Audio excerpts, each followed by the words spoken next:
बिस्मिल्लाहिर्रहमानिर्रहीम। Welcome to my YouTube channel CSS विद CSP engineer Abbas. जैसा कि आप लोग को पता है कि मैं आप लोग के लिए CSS के लेक्चर प्रिपेयर करके फिर अपने चैनल के जरिए आप लोगों तक पहुंचाता हूं।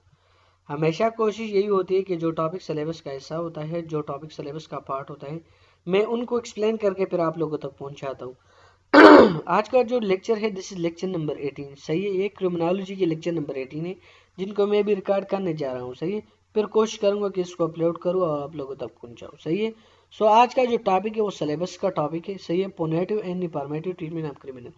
ये सेक्शन नंबर 2 के लास्ट टॉपिक है। सही है, इस टॉपिक के साथ इंशाल्लाह हम सेक्शन नंबर 2 को कंप्लीट करेंगे। सही है, फिर इसके बाद इंशाल्लाह हम सेक्शन नंबर 3 को स्टार्ट करेंगे। सही है, सबसे पहले इस लेक्चर में मैं आप लोगों को पोनेटिव ट्रीटमेंट के बारे में बताऊंगा। सही है, पोनेटिव ट्रीटमेंट को डिस्कस करेंगे। सही है, फिर इसके बाद हम रिफॉर्मेटिव ट्रीटमेंट को डिस्कस करेंगे। सही है, फिर इसके बाद हम पनिशमेंट के बारे में बताएंगे। सही है, इम्प्रिजनमेंट के बारे में हम बताएंगे। सही है, रिहेबिलिटेशन के बारे में हम बताएंगे। सही है।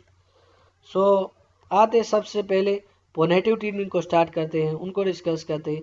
बेसिकली ये जो वर्ड है वो पनिशमेंट से निकला है। सही है, ये जो पोनेटिव वर्ड है वो पनिशमेंट से निकला है। सही है, और इसका जो मतलब है, पोनेटिव ट्रीटमेंट का जो मतलब है, वो ट्रीटमेंट जो पनिशमेंट के जरिए की जाती है। सही है, वो ट्रीटमेंट जिसमें पनिशमेंट इन्वॉल्व होते हैं। सही है, उसको पोनेटिव ट्रीटमेंट किया जाता है। सही है, punitive treatment inflicting and punishment. सही है, पोनेटिव मीन इन्फ्लिक्टिंग पनिशमेंट। सही है, पोनेटिव का मतलब जो है वो है पनिशमेंट देना। सही है, जैसे कि मैंने आप लोग को बताया कि जो पोनेटिव वर्ड है वो पनिशमेंट से निकला है। सही है, तो पोनेटिव का मतलब यह है किसी को पनिशमेंट देना, किसी को टॉर्चर करना, किसी को तकलीफ देना, किसी को मुसीबत में डालना। सही है, सारे पनिशमेंट में आते हैं। सही है, punitive treatment is type of treatment in which punishment is involve. Punitive treatment हमारे पास वो ट्रीटमेंट होती है जिसमें पनिशमेंट इन्वॉल्व होते हैं। सही है, वो ट्रीटमेंट जो हम पनिशमेंट के जरिए करते हैं। सही है, जिसमें पनिशमेंट इन्वॉल्व होते हैं। सही है, बेसिकली इसको पोनेटिव ट्रीटमेंट कहते हैं। सही है, punitive treatment punitive damages and tendent to teach them a lesson. जब भी कोई भी बंदा जब कोई क्रिमिनल एक्ट करता है या इलीगल एक्ट करता है। सही है, तो उनको पनिशमेंट दी जाती है। उन पनिशमेंट की वजह से क्या होता है, वो सबक, उनको सबक मिलता है। सही है, और जो दूसरे लोग होते हैं, जो क्रिमिनल के या जो जिन लोगों को पनिशमेंट मिलता है, जब उनको देखते हैं तो वो भी इनसे सबक हासिल करते हैं। सही है, फिर जो अपेंडर होते हैं वो फिर दोबारा इस तरह की एक्टिविटी में इन्वॉल्व नहीं होते, या जो दूसरे लोग होते हैं इन पनिशमेंट की डर की वजह से फिर वो लोग भी क्रिमिनल एक्टिविटी में इन्वॉल्व नहीं होते। सही है, punitive justice which is also referred to as to a retributive justice as essential justice that is simply intended to punish criminal offender। जब हम पोनेटिव जस्टिस की बात करते हैं तो ये हम इन the form of retributive justice की तरह है। सही है, ये हमें ये बताता है कि जब भी कोई भी बंदा जब क्राइम करेगा तो उसको क्राइम के हिसाब से उनको पनिशमेंट दी जाएगी, उस एक्ट के हिसाब से उनको पनिशमेंट दी जाएगी। सही है, जिस तरह उसका जो सजा का जो हक बंद है उनको इस तरह सजा देंगे। सही है, retributive justice is a theory of punishment that when offender break the law, justice requires that they suffer in return, and the response to a crime is proportional to the offense। इसमें ये कहते हैं कि जब भी कोई भी offender किसी लॉ को वायलेट करता है। सही है, या वो जब वो जो क्राइम करेगा। सही है, तो फिर जस्ट रिक्वायर करता है। सही है, को उसी अफेंडर को पनिशमेंट दी जाए। सही है, उनको सफर किया जाए, उसको इतनी सफर किया जाए जितना उसने दूसरे बंदों को किया है। सही है, और जितना वो सख्त क्राइम करेगा उसको इतना सख्त सजा दी जाएगी। सही है, उनको इसके क्राइम के हिसाब से सजा दी जाएगी। सही है, the purpose of punitive justice is to punish criminal for their action. Punitive justice का जो मकसद है, जो पर्पज है, वो ये है कि जो क्रिमिनल अफेंडर है उसको उस एक्शन की वजह से उनको सजा दी जाए। सही है, पोनेटिव जस्टिस का जो मकसद बेसिकली ये है कि जो लोग क्राइम करेगा, जो लोग क्रिमिनल एक्ट में इन्वॉल्व होगा या क्रिमिनल बिहेवियर में इन्वॉल्व हो, तो उनको इस एक्ट की वजह से उनको पनिशमेंट दी जाएगी। सही है, वो जिस लेवल का क्राइम करेगा तो उसको उस लेवल की सजा दी जाएगी। सही है, अब आते हैं characteristic of punitive justice. पोनेटिव justice का जो करेक्टरिस्टिक है वो क्या है। सही है, आते हैं वन बाय वन इसकी जो करेक्टरिस्टिक डिस्कस करते हैं। The believe that punishment alter the person action. Punitive justice का बिलीव यही है कि जब आप किसी भी अफेंडर को पनिशमेंट दे दोगे तो इससे क्या होगा, उसका जो एक्शन है वो चेंज होता जाएगा। सही है, फिर वो पनिशमेंट की डर की वजह से वो फिर नेक्स्ट टाइम इस तरह एक्टिविटी में वो इन्वॉल्व नहीं होंगे। सही है। जब किसी भी बंदे को किसी एक्ट की वजह से जब उनको पनिशमेंट मिलती है तो फिर वो दोबारा इस तरह की एक्टिविटी में इन्वॉल्व नहीं होते। सही है। फिर दोबारा वो इस तरह की एक्टिविटी से दूर रहता है। सही है। दूसरे में ये कहते हैं कि the criminal will become responsible after the punishment. सही है। इसमें ये कहते हैं कि जो जब आप किसी भी बंदे या किसी भी क्रिमिनल को पनिशमेंट दो, किसी भी बंदे को जब पनिशमेंट मिलती है तो इससे क्या होता है, वो बंदा रिस्पॉन्सिबल बन जाता है। सही है। उनमें रिस्पॉन्सिबिलिटी आती है। सही है। फिर वो दोबारा इस तरह एक्टिविटी नहीं कर रहे। सही है। वो सोसाइटी की जो नॉर्म्स वैल्यूज, ये जो लॉस होते हैं, जो रूल्स होते हैं, जो रेगुलेशन होते हैं, इसके मुताबिक फिर एक्ट करता है। सही है। तो इसकी वजह से क्या होता है जब किसी क्रिमिनल को जब पनिशमेंट मिलती है तो इसके बाद वो क्या होता है, इसके बाद वो रिस्पॉन्सिबल बन जाता है। सही है। The believe that the infliction of pain will deter their future behaviour. Punitive justice का बिलीव यही है कि जब आप उसको पनिशमेंट, जब उनको जब पनिशमेंट मिलती है, ये जब क्रिमिनल को जब पनिशमेंट मिलती है या उनको जो दर्द मिलती है। सही है। तो फिर इसके बाद क्या होता है, वो फ्यूचर में वो क्रिमिनल बिहेवियर में इन्वॉल्व नहीं होते। उनका जो फ्यूचर का जो बिहेवियर वो चेंज होता जाएगा। सही है। उनमें पॉजिटिव चेंज आएगा। सही है। The believe that the action should met with the similar election. Punitive justice का बिलीव यही है कि जो लोग जिस तरह एक्शन करेगा तो उसको इस एक्शन के हिसाब से उनको ट्रीट किया जाएगा। सही है। उसको इस एक्शन, वो जिस लेवल का क्राइम करेगा, वो जिस लेवल का क्राइम करेगा तो उसको इस लेवल का, इस क्राइम का सजा दी जाएगी। सही है। Punitive justice seek to remove person from the society and put them in prison. Punitive justice का बिलीव यही है, वो ये कहता है कि जो भी बंदा क्रिमिनल एक्ट करता है या क्रिमिनल एक्टिविटी में इन्वॉल्व होता है तो सोसाइटी को चाहिए कि वो उस क्रिमिनल या उस ऑफेंडर को सोसाइटी से रिमूव किया जाए। सही है। और उनको जेल में डाल दिया जाए। सही है। जब उनको जेल में डालेगा तो इससे क्या होगा, सोसाइटी फिर उससे प्रोटेक्ट होगी, फिर उनको वो अपॉर्चुनिटी नहीं मिलेगा कि वो दोबारा क्रिमिनल एक्टिविटी में इन्वॉल्व हो जाए। सही है। ये हमारे पास कैरेक्टरिस्टिक है पोनेटिव जस्टिस की। सही है। अब मैं आप लोगों को रिफॉर्मेटिव थ्योरी के ट्रीटमेंट के बारे में बताऊंगा। सही है। कि रिफॉर्मेटिव ट्रीटमेंट हमारे पास क्या है। सही है। बेसिकली रिफॉर्म कहते हैं पॉजिटिव चेंज लाने को। सही है। पॉजिटिव चेंज लाने को हम रिफॉर्म कहते हैं। सही है। तो रिफॉर्मेटिव ट्रीटमेंट हमारे पास वो ट्रीटमेंट होता है जिसमें हम किसी भी इंसान में पॉजिटिव चेंज लेके आते हैं। सही है। सो अब मैं आप लोगों को स्लाइड की तरफ आता हूँ। स्लाइड में जो कुछ लिखा है उनको डिस्कस करता हूँ। सही है। Reformative treatment are the correctional institution for the treatment. सही है। ये जो रिफॉर्मेटिव ट्रीटमेंट होता है ये हमारे पास करेक्शनल इंस्टीट्यूशन के जरिए हम जो ऑफेंडर होते हैं इसके ट्रीटमेंट कर देते हैं। सही है। करेक्शनल इंस्टीट्यूशन हमारे पास कौन से होते हैं, करेक्शनल इंस्टीट्यूशन हमारे पास वो होते हैं जिसमें हम लोग को ट्रेन किया जाता है, जिसमें लोगों को टेक्निकल स्किल सिखा दिया जाता है, जिसमें लोगों को एजुकेट कर देता है। सही है। जिसमें लोगों को रिहेबिलिटेट किया जाता है। सही है। सो इन इंस्टीट्यूशन के जरिए हम क्या करते हैं, लोगों को ट्रेनिंग दी जाती है, लोगों को रिहेबिलिटेट किया जाता है। जो यंग ऑफेंडर होते हैं वो सोसाइटी में री इंटीग्रेट कर देते हैं, उनको रिहेबिलिटेट किया जाता है, उनको मुख्तलिफ स्किल सिखा दिया जाता है। फिर वो जब वो इंस्टीट्यूशन से जब वो बाहर आ जाते हैं तो वो इस स्किल के जरिए वो फिर कमा भी सकते हैं। सही है। Reformative theory consider punishment to be curative, remedial, therapeutic, beneficial more than deterrent. Reformative theory ये कंसीडर करते हैं कि जो पनिशमेंट है वो क्यूरेटिव हो सकता है, वो रिमेडियल हो सकता है, वो थेरेप्यूटिक भी हो सकता है, बेनिफिशियल भी हो सकता है, डिटरेंट बेसिकली कहते हैं रुकावट को। किसी भी बच्चे को या किसी भी इंडिविजुअल को क्राइम से रोकने से बेहतर है कि आप उसको पनिशमेंट दे दो। सही है। लेकिन जो रिफॉर्मेटिव थ्योरी हमें ये कहते हैं कि जरूरी ये है कि आप उस बंदे में चेंज लेके आओ, आप उस बंदे में पॉजिटिव चेंज लेके आए। सही है।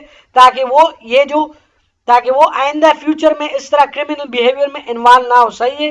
रिफॉर्मेटिव थ्योरी हमारे पास ये कहते हैं, according to this theory crime is like a disease which cannot be cured by killing rather than curing it with the medicine with the help of process of reformation।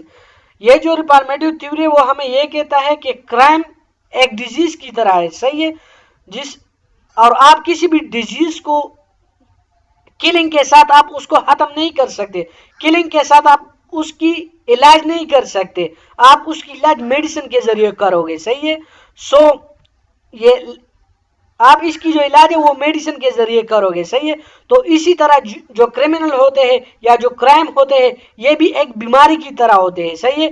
सो आप उसको किस तरह खत्म करोगे, आप उसको रिफॉर्मेशन के जरिए आप उसको खत्म कर सकते हो, सही है। किसी भी सोसाइटी में आपने पॉजिटिव चेंज लेके आना होगा, सही है। उन पॉजिटिव चेंज के जरिए आप किसी उसी एनवायरनमेंट को, इसी सोसाइटी को क्राइम से पाक कर सकते हो, सही है, क्राइम से फ्री कर सकते हो, सही है। लास्ट लाइन में कहते हैं कि एन आई पर eye will make the world whole world blind. इसमें ये कहते हैं कि जब अगर एक बंदा किसी बंदे को जब नुकसान पहुंचाते हो तो इसका हल ये नहीं है कि आप उसी बंदों को भी नुकसान पहुंचाओ। इसका हल ये है कि आप उस बंदे में पॉजिटिव चेंज ले आओ, जो बंदा क्राइम करते हैं उसमें पॉजिटिव चेंज ले आओ। उनको ये बताओ कि आपने किस तरह सोसाइटी में टाइम गुजारना है, आपने किस तरह सोसाइटी में एक्ट करना होगा, सही है, आपने किस तरह चीजों को डील करना होगा, सही है। तो रिफॉर्मेटिव थ्योरी हमें ये बताता है कि जो अफेंडर होंगे या जो क्रिमिनल बिहेवियर के मालिक जो लोग होंगे तो उसमें पॉजिटिव चेंज लेके आए, सही है, ताकि उनकी जो बिहेवियर है वो according to rules and regulation के मुताबिक हो जाए, सही है। अब आते हैं नेक्स्ट स्लाइड पे, सही है। A system of criminal justice with focus on the rehabilitation of offender through reconciliation with the victim and community। ये जो सिस्टम ऑफ क्रिमिनल जस्टिस ये बताते हैं, उनका फोकस इस चीज पे होता है कि आप उस अफेंडर को रिहेबिलिटेट करें, सही, आप उस अफेंडर को एजुकेट करें, उनको ट्रेनिंग दी जाए, उनको सोसाइटी के साथ फ्रेंडली बना दिया जाए। रिकॉन्सिलिएशन के जरिए आप उस बंदे को, उस अफेंडर को, उस विक्टिम के साथ, उस कम्युनिटी के साथ फ्रेंडली बना दिया जाए, सही है, ताकि वो जो सोसाइटी के जितने भी रूल्स है, जितने भी रेगुलेशन है, उनको एक्सेप्ट किया जाए, सही है, और फिर वो जो अपना जो भी एक्ट करेगा वो according to rules and regulation करेगा, सही है। द रिफॉर्मेटिव और restorative theory of punishment emphasise on reformation of offender through the method of individualism, सही है। सो ये जो रिफॉर्मेटिव थ्योरी है वो किस चीज पर जोर देता है, वो इस चीज पर जोर देता है कि आप जो अफेंडर होता है उसमें रिफॉर्म लेके आ जाए, उनमें पॉजिटिव चेंज लेके आए, सही है। अगर उनका जो एक्ट है अगर वो क्रिमिनल है तो उसके जो बिहेवियर को उनको चेंज किया जाए, उसकी जो बिहेवियर है उनमें पॉजिटिव चेंज लेके आए, और फिर वो जो भी एक्ट करेगा तो वो according to rules and regulation करेगा, सही है। According to this theory the जज while awarding punishment must take into account various social factors। इस थ्योरी के मुताबिक जब कोई भी जज जब किसी भी बंदे को जब वो सजा सुनाएगा तो वो मुख्तलिफ सोशल फैक्टर को देख के उस अफेंडर पे सजा सुना दिया जाएगा, सही है। वो फैक्टर कौन कौन से, वो उस अफेंडर की एज को देखेगा, उसकी कैरेक्टर को देखेगा, वो जो क्राइम की जो टाइप्स है उनको देखेगा, या circumstances under which they committed crime, कौन सी हालात है जिसमें उस बंदे ने, उस अफेंडर ने क्राइम कमिट किए, सही है। फिर आते हैं different method of reformative treatment. मुख्तलिफ मेथड है रिफॉर्मेटिव ट्रीटमेंट के, इनमें पेरोल आते हैं, सही है, इनमें पेरोल आते हैं, सही है। पेरोल हमारे पास क्या है, किसी भी बंदे को जो सेंटेंस है इनको सस्पेंड करना, प्रोबेशन आते हैं जो कि हमने ऑलरेडी डिस्कस किए हुए, पार्डन कहते हैं माफ करना, सही है, या कम्यूटेशन ऑफ सेंटेंस, इनकी जो सेंटेंस है उनको चेंज करना, उनमें कंप्रोमाइज करना, या जो जुवेनाइल जस्टिस लॉ है, सही है, जो जुवेनाइल के लिए बनते हैं उनके जरिए वो जो जुवेनाइल होते हैं उनके साथ कंसेशन होती है, सही, या रिफॉर्मेटिव थ्योरी ऑफ लॉ है, सही है। सो ये मुख्तलिफ मेथड थे रिफॉर्मेटिव ट्रीटमेंट के, सही है। अभी मैं आप लोगों को पनिशमेंट, इम्प्रिजनमेंट एंड रिहेबिलिटेशन के बारे में बताऊंगा, सही है। पहले मैं आप लोग को पनिशमेंट के बारे में बताना चाहता हूँ, सही है। पनिशमेंट की जो डिफिनीशन है इसकी तरफ आते हैं, उनको डिस्कस करते हैं। एनी फाइन, पेनल्टी और confinement inflicted upon a person by the authority of law and the judgment and the sentence of the court for such crime or offense committed by him or for his omission of duty enjoined by law। कि punishments का definition क्या है? Punishment से मुराद ये है कि अगर कोई भी बंदा जब वो क्राइम करता है, जब वो लॉ को वायलेट करता है, या स्टेट ने उसको जो ड्यूटी दिया है अगर वो इस ड्यूटी को अच्छी तरह नहीं निभाते तो ये क्राइम है, सही है। तो अगर कोई भी बंदा जब क्राइम करता है तो लॉ की जो अथॉरिटी है या जो कोर्ट है या जो जजमेंट है, तो इस क्रिमिनल एक्ट की वजह से उन पे कुछ पेनल्टी लगा लेते हैं, उनको फाइन करते हैं, सही है, उनको बंद कर देते हैं, सही है। तो ये क्या है? ये हमारा बेसिकली पनिशमेंट है, सही है। उस एक्ट की वजह से उनको टॉर्चर किया जाता है, सही है। वो punishment in the form of fine भी हो सकती है, इन द फॉर्म ऑफ पेनल्टी भी हो सकती है, सही है। ये जो इलीगल एक्ट अगर वो करता है तो इस इलीगल एक्ट की वजह से इस बंदे को, इस ऑफेंडर को टॉर्चर किया जाता है और उनको, इस बंदे को in the form of fine या in the form of penalty torture किया जाता है, सही है। कभी कभार उनको पेनल्टी दी जाती है, कभी कभार उनको फाइन किया जाता है, सही है, उस तरह एक्ट करने पे, सही है। सो आते हैं before 15th century punishment on any offence. 15th century से पहले लोगों का कंसेप्ट क्या था? पनिशमेंट के हिसाब से लोग किस तरह पनिशमेंट देते थे, सही है। अगर हम 15th सेंचुरी से पहले अगर देखें तो लोग किस तरह पनिशमेंट देते थे, सही है। वहां पे जो पनिशमेंट होती थी उस टाइम वो इमीडिएट पनिशमेंट थी, सही है। जब भी लोग क्रिमिनल एक्ट करता था तो डायरेक्ट उनको सजा दी जाती थी, सही है। वो लोग, वो जो कम्युनिटी होता था, वो जो अथॉरिटी होता था, वो काजिन्स को नहीं ढूंढते थे, वो डायरेक्ट उसको सजा देते थे, सही है। ब्रूटल पनिशमेंट दी जाती थी, सही है। अगर क्राइम अगर छोटा होता या बड़ा होता, लेकिन उनकी सजा ब्रूटल होती थी। कभी कभार उनको लाइफ इम्प्रिजनमेंट दी जाती, कभी कभार ऐसा भी होता था कि उनको डेथ पेनल्टी भी दी जाती थी, सही है। तो उस 15th सेंचुरी से पहले जो पनिशमेंट थी वो ब्रूटल पनिशमेंट थी, सही है। लोगों को सख्त सजा दी जाती थी, सही है। और इसी वजह से सजा दी जाती ताकि जो पब्लिक है या जो दूसरे लोग हैं उस पनिशमेंट से सबक सीख ले, ताकि वो लोग भी इस तरह की जो क्रिमिनल बिहेवियर है उस तरह की क्रिमिनल बिहेवियर में इन्वॉल्व नहीं होंगे, सही है। कभी कभार इस तरह होता था जब जहालत ज्यादा थी तो लोग सख्त पनिशमेंट देते थे, सही है। फिर आहिस्ता आहिस्ता लोग जब समझने लगे, जब लोग मॉडर्नाइजेशन की तरफ चलने लगे, तो फिर क्या होता था? लोगों को किस तरह पनिशमेंट दी जाती थी? लोगों को जलावतन कर देते थे, सही है। और लोगों को इस तरह जलावतन कर देते थे कि वो किसी दूसरे मुल्क को बेच देते थे, और वो जो क्रिमिनल थे, जो ऑफेंडर थे, वो वहां पे मजदूरी करते थे, सही है।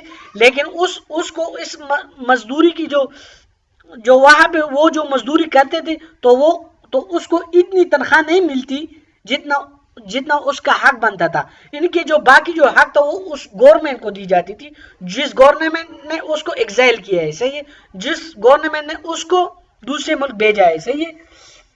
1773 से लेकर 1775 तक लंदन के जो ओल्ड बेली कोर्ट ने 10,000 के करीब कन्विक्टेड ऑफेंडर को अमेरिका भेजे थे, सही है। और वो लोग वहां पे मजदूरी करते थे, सही है। और वो वहां पे कुछ टैक्स ड्यूरेशन के लिए वहां पे जो दूसरे मुल्क में होते थे टैक्स ड्यूरेशन तक वो वहां पे मजदूरी करते थे, सही है। और उसकी मजदूरी का कुछ हिस्सा गवर्नमेंट को दिया जाता था, सही है।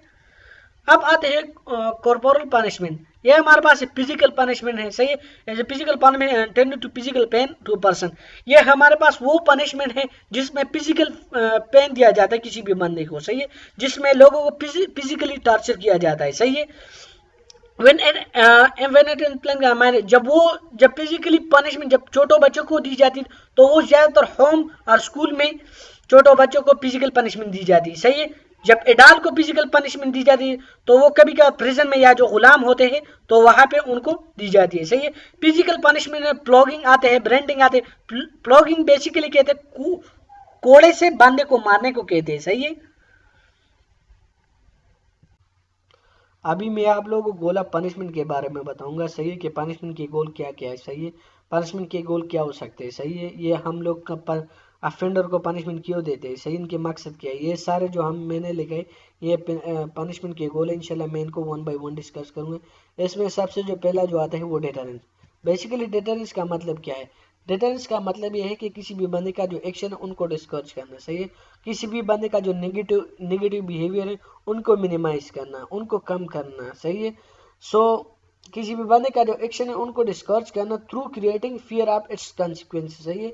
अगर कोई भी बंदा अगर इस तरह एक्शन करता है और इस एक्शन से पहले अगर वो खौफजदा होगा तो फिर वो इस तरह एक्शन में इन्वॉल्व नहीं होगा, सही है। अगर लेट्स सपोज किसी भी बंदे के दिल में ये ख्याल है या ये सोच है कि अगर मैंने इस तरह एक्ट करना है तो इस एक्ट के क्या कि ये नेगेटिव कॉन्सिक्वेंसेस हो सकते हैं कि उस एक्ट पे मैं जेल जा सकता हूँ या इस एक्ट पे मुझे फाइन मिल सकती है, सही है, या इस एक्ट पे मुझे पनिशमेंट मिल सकती है। तो फिर इस डर की वजह से लोग इस तरह क्रिमिनल बिहेवियर से दूर रहेगा। लोग इस पनिशमेंट की वजह से, लोग इस डर की वजह से फिर इस तरह की एक्ट से दूर रहेगा, सही है। फिर लोग इस तरह के एक्ट में इन्वॉल्व नहीं होंगे, सही है, क्योंकि वो ऑलरेडी वो पहले से वो इस एक्ट करने से डरता है, सही है। तो उन डर की वजह से फिर वो इस तरह की बिहेवियर से दूर रहता है, सही है, क्योंकि इनके दिल में, इनके सोच में ये ख्याल होता है कि जब मैं इस तरह एक्ट करूंगा तो फिर मुझे इस तरह के कंसिक्वेंसेस मिल सकती है, सही है। तो उन निगेटिव कंसिक्वेंसेस की वजह से क्या होता है, वो जो अफेंडर होता है या जो बंदा होता है वो उस तरह की जो निगेटिव बिहेवियर होते हैं उसमें इन्वॉल्व नहीं होते, सही है। इनकैपेसिटेशन, इनकैपेसिटेशन का मतलब क्या है? इनकैपेसिटेशन का मतलब यह है कि किसी भी अफेंडर को जेल में डालना, किसी भी अफेंडर को प्रिजन में डालना या सिक्योर फैसिलिटी में डाल देना, सही है। बेसिकली उसको इनकैपेसिटेशन कहते हैं, सही है। अब इससे क्या होता है कि हम जब किसी भी बंदे को जब जेल डालोगे या प्रिजन में डाल दोगे, सही है, तो इससे क्या होगा, इससे ये होता है कि उनके जो चांसेस है बिल्कुल खत्म हो जाते हैं कि वो बंदा दोबारा क्राइम करे, सही है, वो दोबारा क्रिमिनल एक्टिविटी में इन्वॉल्व हो जाए, सही है, क्योंकि उस बंदे को ऑलरेडी सोसाइटी से अलग किया जाता है, सही है। तो फिर उसको जो तो फिर उसको वो इन्वायरमेंट नहीं मिलती जो क्रिमिनल बिहेवियर के लिए होता है, सही है, जिसकी वजह से लोग क्रिमिनल बिहेवियर करते हैं, सही है। सो फिर वो दोबारा सोसाइटी को नुकसान नहीं पहुंचा सकता, सही है, सोसाइटी फिर इससे महफूज रहता है, सही है, क्योंकि उनके पास अपॉर्चुनिटी ये नहीं होता कि वो दोबारा सोसाइटी में आके दोबारा उनको तकलीफ पहुंचाए, क्रिमिनल एक्ट करे, सही है। अब आते हैं रिहेबिलिटेशन। रिहेबिलिटेशन बेसिकली क्या कहते हैं? रिहेबिलिटेशन का मतलब क्या है?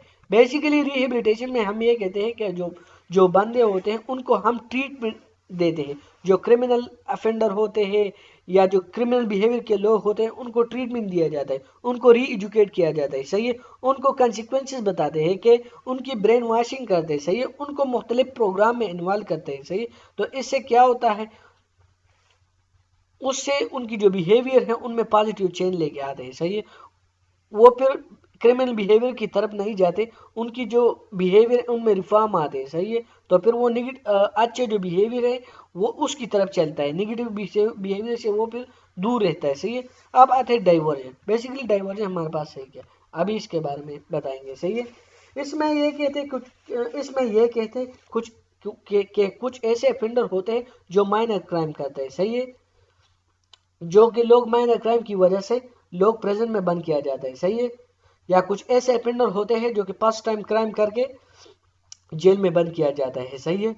तो इससे क्या होता है कि आप जो लोग माइनर क्राइम करते हैं या जो फर्स्ट टाइम ऑफेंडर होते हैं, तो अगर आप उसको जेल में बंद करोगे तो इससे क्या होगा, उस पे क्रिमिनल लेबल लग जाएगा, सही है। तो उस बंदे को क्रिमिनल लेबल से बचने के लिए बजाय उसको जेल में डाले, उनको जेल में डाले, सही है। तो इसके लिए बेहतर यह है कि उनको करेक्शनल इंस्टीट्यूशन में डाल दिया जाए, सही है, उनको मुख्तलिफ प्रोग्राम में इन्वॉल्व किया जाए, सही है, उनको पेरोल और प्रोबेशन पे रहा किया जाए, सही है, ताकि जो उनको ब्रेन वॉशिंग किया जाए, सही है, ताकि उनकी जो बिहेवियर है उनमें पॉजिटिव चेंज लेके आए, सही है, ताकि वो दोबारा इस तरह की एक्टिविटी में इन्वॉल्व ना हो जाए, सही है। अब आते हैं रिट्रीब्यूशन, सही है। इसमें ये कहते हैं कि जो भी बंदा जब क्राइम करता है, सही है, या किसी को नुकसान पहुंचाता है, सही है, तो रेट्रीब्यूशन का जो कंसेप्ट है वो ये कहता है कि वो बंदा डिजर्व करता है कि उनको पनिशमेंट दी जाए, उनको नुकसान पहुंचाया जाए, सही है। अगर गवर्नमेंट उस अफेंडर को, उस बच्चे को, उस क्रिमिनल को अगर उसकी मिसबिहेवियर की वजह से अगर उनको पनिशमेंट नहीं दी जाती या उनको नुकसान नहीं पहुंचाएगा, तो फिर इससे क्या होता है, इससे ये भी हो सकता है कि जो विक्टिम है वो फिर खुद बदला लेने की कोशिश करेगा। अगर विक्टिम खुद बदला लेगा तो फिर इससे अफरा-तफरी पैदा हो सकती है। सही है। तो रिट्रीब्यूशन का जो कंसेप्ट है वो ये कहता है कि अगर कोई भी बंदा अगर क्राइम कमिट करता है या किसी बंदे को नुकसान पहुंचाता है, तो रिट्रीब्यूशन का जो कंसेप्ट है वो ये कहता है कि वो बंदा भी डिजर्व करता है कि उसी बच्चे को, उसी अपेंडर को भी पनिशमेंट दिया जाए। चाहिए, उनको भी नुकसान पहुंचा दिया जाए। सही है। सेकंड लाज में हमारे पास है रेस्टिट्यूशन। सही है। इसमें यह कहते हैं कि जो भी बंदा क्राइम करता है, किसी को नुकसान पहुंचाता है, सही है, तो फिर उनको भी नुकसान पहुंचाना जरूरी होगा। सही है। अगर कोई भी अफेंडर अगर किसी विक्टिम को नुकसान पहुंचाएगा, सही है, तो फिर इसके बाद क्या होगा, इसके बाद जो अफेंडर होगा उसको पे बैक करेगा। सही है। उसने उस बंदे की जो नुकसान किया है तो वो उस नुकसान के एवज उनको पे बैक करेगा। सही है। रिस्टोरेशन हमारे पास क्या है, रिस्टोरेशन में बेसिकली ये हमारे पास जीवनायन के लिए ज्यादातर होता है। सही है। कि अगर कोई भी बंदा किसी बंदे को नुकसान पहुंचाएगा, सही है, तो फिर जो विक्टिम है अगर वो चाहे तो उनसे बदला ले सकेगा, अगर वो चाहे उनको नुकसान पहुंचा सकेगा। सही है। अगर वो चाहे तो उनको माफ कर सकता है। सही है। सो ये हमारे पास पनिशमेंट के गोल थे। सही है। अब ये आते हैं इम्प्रिजनमेंट के बारे में बताएंगे। सही है। कि इम्प्रिजनमेंट हमारे पास बेसिकली होता क्या है। सही है। Imprisonment as act of taking away someone freedom. Basically imprisonment हमारे पास वो एक्ट है जिसमें हम किसी बंदे से फ्रीडम लेता है। सही है। जिसमें हम किसी बंदे को एक स्पेसिफिक बिल्डिंग में कैद किया जाता है। सही है। और फिर उसको सिर्फ उसी बिल्डिंग में जिंदगी बसर करने के लिए अपॉर्चुनिटी प्रोवाइड करते हैं। सही है। प्रेजेंट में हमारे पास वो होता है जिसमें हम किसी बंदे से आज़ादी छीन लेता है और फिर उसको किसी भी स्पेसिफिक बिल्डिंग में बंद किया जाता है। सही है।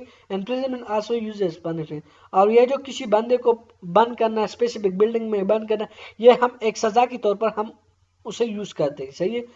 अब आते हैं मुख्तलिफ टाइप ऑफ इम्प्रिजनमेंट हमारे पास है। इनमें सिंपल इम्प्रिजनमेंट, दूसरा हमारे पास है रिगोरस इम्प्रिजनमेंट, तीसरा हमारे पास है इम्प्रिजनमेंट ऑफ लाइफ। सही है। सबसे पहले मैं आप लोग को सिंपल इम्प्रिजनमेंट के बारे में बताऊंगा। सही है। सिंपल इम्प्रिजनमेंट में हमारे पास वो लोग होते हैं जिसने माइनर क्राइम कमिट किया है। सही है। जिसने लेस इंटेंसिटी क्राइम कमिट किया है। सही है। लेकिन वहां पे जो लोग होगा उनको टॉर्चर नहीं किया जाएगा। सही है। उन पे लेबर मजदूरी वगैरह नहीं उन पे मजदूरी नहीं करेगा। सही है। वहां पे सही है। उन पे खेतीबाड़ी, उन पे सफाइया, जेल की सफाइया वगैरह इस तरह के काम उन पे नहीं करेगा। सही है। जो अफेंडर सिंपल इम्प्रिजनमेंट में होगा तो उन अफेंडर पे सफाइया या मजदूरी वहां पे नहीं करेगा, उन पे वहां पे खेतीबाड़ी वगैरह इस तरह की चीजें नहीं करेगा। सही है। उनको एग्रीकल्चर में इन्वॉल्व नहीं किया जाएगा। सही है। रिगोरस इम्प्रिजनमेंट में हमारे पास वो अफेंडर होता है जिन लोगों ने सीरियस क्राइम किया हो। सही है। और वहां पे जो अफेंडर होगा उनको टॉर्चर किया जाएगा, उनको एग्रीकल्चर में इन्वॉल्व किया जाएगा, उन पे जो जेल की जो सफाई है वो करेगा, वहां पे उन लोगों पे मजदूरियां करेगा। सही है। अब आते हैं imprisonment of life. Imprisonment of life हमारे पास वो इम्प्रिजन होता है जिसमें लोग को उम्र कैद किया जाता है। सही है। जिसमें लोग जब तक वो जिंदा होता है तो तब तक वो जेल में रहे। सही है। इम्प्रिजनमेंट ऑफ लाइफ हमारे पास वो होता है जिसमें सारी उम्र के लिए किसी भी बंदे को जेल में डाल दिया जाता है। सही, जेल में बंद किया जाता है। सही है। और वो जो बंदा जो ब्रूटल क्राइम करते हैं, जो शॉकिंग क्राइम करते हैं, तो उस तरह के जो ऑफेंडर होते हैं उनको इम्प्रिजनमेंट ऑफ लाइफ में भेज दिया जाता है। सही है। अब आते हैं रिहेबिलिटेशन हमारे पास है क्या। सही है। A sentence imposed on the purpose of rehabilitation is one focused on the treatment and re-education of offender with the goal of enabling them to live a crime free life। Basically हम किसी बंदे को rehabilitation में हम basically क्या करते हैं, basically हम रिहेबिलिटेशन में लोगों को एजुकेट करते हैं। सही है। लोगों को ये जो सेंटेंस या जो सजा इसलिए सुना दिया जाता है ताकि उनका मकसद ये होता है कि उनको रिहेबिलिटेट किया जाए, सही है, उनकी ट्रीटमेंट किया जाए, सही है, उनको री एजुकेट किया जाए, सही है, उनकी ब्रेन वॉशिंग किया जाए, सही है, उनको सोसाइटी में री इंटीग्रेट किया जाए, सही है, उनको ऐसे स्किल सिखा दिया जाए ताकि वो बाहर आके उन स्किल के जरिए वो फिर कमाए, सही है, वो फिर उन स्किल के जरिए वो अपना फ्यूचर बसाए, सही है। सो रिहेबिलिटेशन का मकसद ये होता है कि जो बच्चे होते हैं, जो ऑफेंडर होते हैं, उनको रिहेबिलिटेट इसलिए किया जाता है ताकि वो फिर सोसाइटी में एक ऐसा ज़िंदगी गुजारे जो कि वो इस सोसाइटी में फिर वो क्रिमिनल बिहेवियर में दोबारा इन्वॉल्व ना हो, वो फ्री क्राइम लाइफ वहाँ पे गुजारे, सही है, ताकि वो वहाँ पे ऐसे ज़िंदगी गुजारे जिसमें वो क्रिमिनल बिहेवियर से मुकम्मल फ्री हो, सही है। सच सेंटेंस में include condition that offender participate in various programme such as drug, alcohol, rehabilitation, mental health treatment, and management, anything which court consider necessary for their rehabilitation. इस तरह के sentence में ये होता है कि जो अपेंडर होता है वो मुख्तलिफ प्रोग्राम में पार्टिसिपेट करता है, वो मुख्तलिफ प्रोग्राम को अटेंड करता है, सही है, वो ड्रग अल्कोहल रिहेबिलिटेशन के प्रोग्राम को अटेंड करते हैं, वहाँ पे उनको बताते हैं कि ड्रग की कंसिक्वेंसेस क्या हो सकते हैं, अल्कोहल की कंसिक्वेंसेस क्या हो सकती है, आपने ड्रग से अपने आप को किस तरह महफूज करना होता है, आपने ड्रग से किस तरह दूर रहना होता है, सही है, इनके नुकसानात क्या हो सकते हैं, सही है। सो दूसरा हमारे पास वहाँ पे जो प्रोग्राम होते हैं वो मेंटल हेल्थ ट्रीटमेंट, वहाँ पे जो बंदे होते हैं, जो अपेंडर होते हैं, उनकी मेंटल हेल्थ को इम्प्रूव किया जाता है, सही है, उनको जो मेंटल हेल्थ है उनमें इम्प्रूवमेंट लाती है, सही है, जिन लोग का मेंटली लेवल पूरा नहीं होता या मेंटली जो लोग मेंटली वीक होती है वो ज़्यादातर क्राइम कमिट करता है।